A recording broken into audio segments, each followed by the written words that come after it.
Finally, a ceasefire in Gaza has been finalized through Qatar's mediation. The official announcement is expected on Wednesday.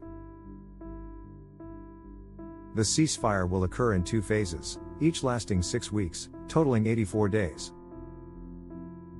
During this period, hostages held by Hamas will be released.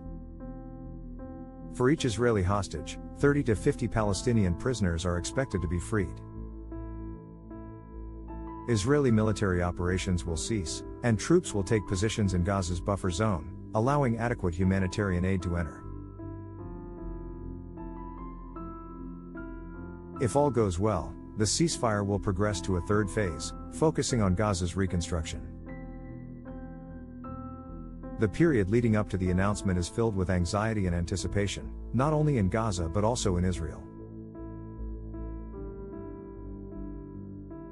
Finally, the long wait ends with good news as the agreement has been finalized. The ceasefire is set to take effect on Sunday, January 19th, and the proposed ceasefire and hostage release agreement will be implemented in 3 phases. In the first phase, Israeli forces will withdraw from within Gaza to the buffer zone. During the war, Israel had deployed troops in the Netzarim corridor, isolating northern Gaza. According to the draft agreement, this area will be vacated within 22 days, allowing internally displaced Palestinians to return to their homes in the north.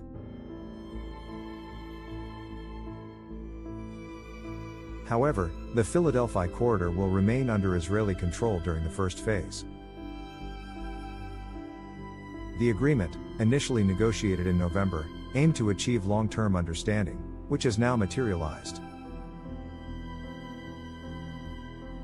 The first phase includes clear guidelines for 42 days, along with provisions for discussions on the 2nd and 3rd phases. Details of the agreement will be disclosed once finalized.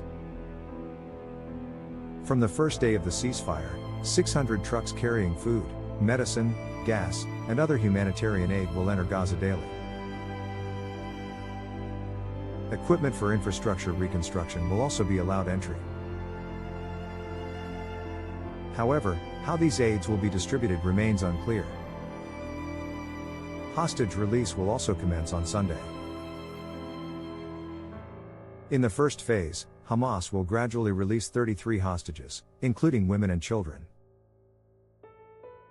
For every civilian hostage, 30 Palestinian prisoners will be released, while for military personnel, 50 prisoners will be freed. If the first phase proceeds smoothly, the ceasefire will move to the 2nd phase, during which Hamas will release the remaining hostages. In exchange, Israel may release all prisoners under 18 from its jails. According to the draft, negotiations for the 2nd phase must begin before the first phase ends, on the 16th day of the ceasefire. If the 2nd phase succeeds, the 3rd phase will focus on Gaza's reconstruction, with Israel being returned prisoners as part of the process.